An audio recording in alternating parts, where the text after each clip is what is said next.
kabarnya Bu? Alhamdulillah nih, tambah gemuk aja. Alhamdulillah. Gimana Bu Laksmi sendiri? Alhamdulillah sehat. Sebelumnya saya ucapkan terima kasih kepada Bu Yuyun yang telah meluangkan waktunya untuk saya bisa hadir di sekolahnya Ibu. Sama-sama Bu Laksmi. Iya. Namanya ilmu ya kita harus sharing. Dengan kegiatan ini kan saya bisa tahu apa. Ya, jadi gini Bu, saya itu dapat tugas dari calon guru penggerak angkatan 9. Alhamdulillah. Iya, kebetulan di modul saya 3.1 ini tentang pengambilan keputusan yang berbasis nilai-nilai kebajikan. Ya. Jadi saya ingin menggali lebih dalam pengalamannya jenengan tentang pengambilan keputusan ini Bu. Pastinya kan jenengan selama jadi kepala sekolah pastinya ada permasalahan-permasalahan yang jenengan harus mengambil keputusan gitu nggih.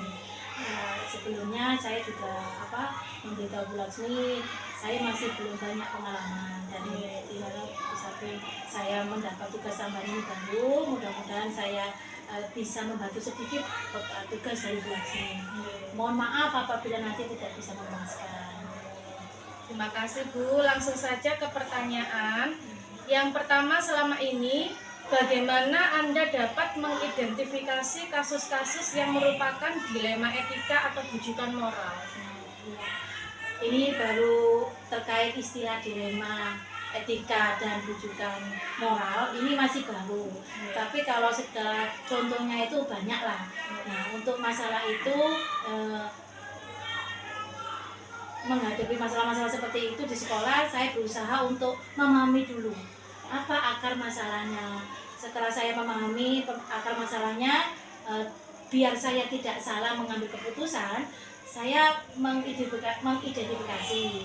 Setelah mengidentifikasi masalah tersebut, saya musyawarah sama guru-guru. Maka saya adakan rapat sama guru-guru, kita bicarakan bersama bagaimana enaknya plus minusnya sesuai dengan ranah hukum.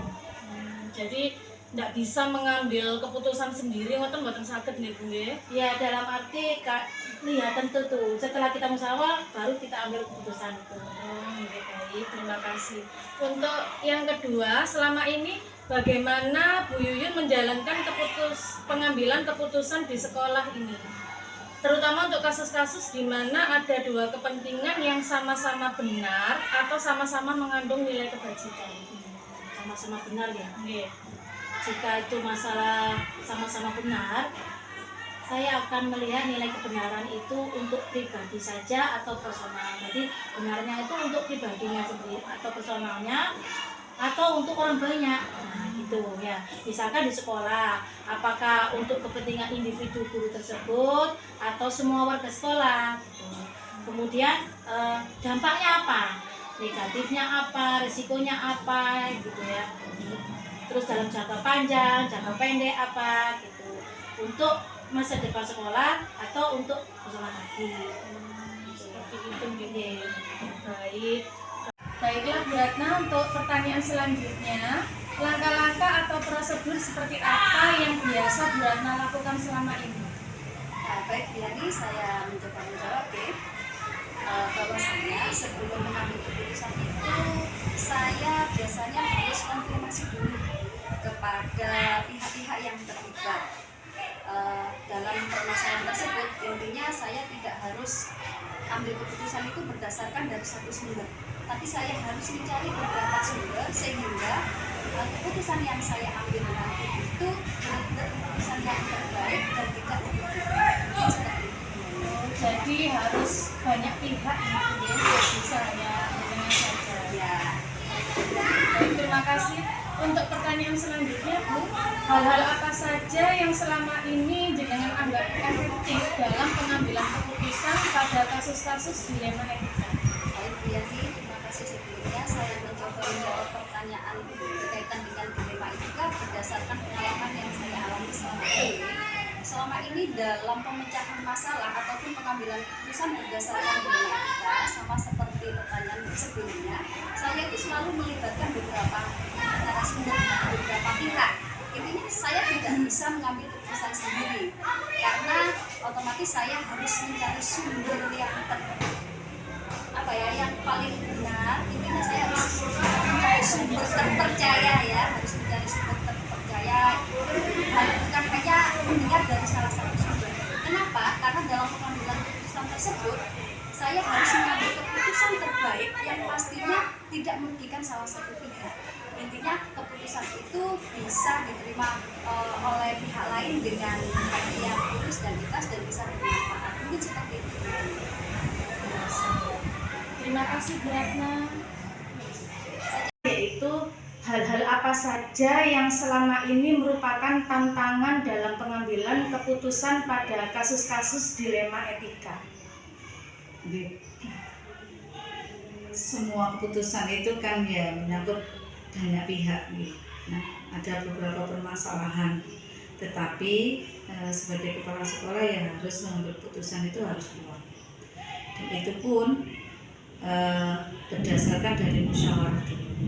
Tapi kalau yang terpenting, hal yang sangat penting itu ya harus segera diambil keputusan, meskipun itu ada beberapa pihak yang kadang-kala dengan keputusan itu tidak setuju, tapi itu merupakan tantangan bagi kita untuk meyakinkan bahwa apa yang kita ambil keputusan itu bisa dipertanggungjawabkan.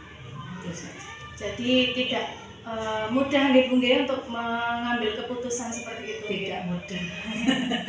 Baik, terima kasih. Untuk yang kedua, apakah Bu Nisa memiliki sebuah tata cara atau jadwal tertentu dalam sebuah penyelesaian kasus dilema etika?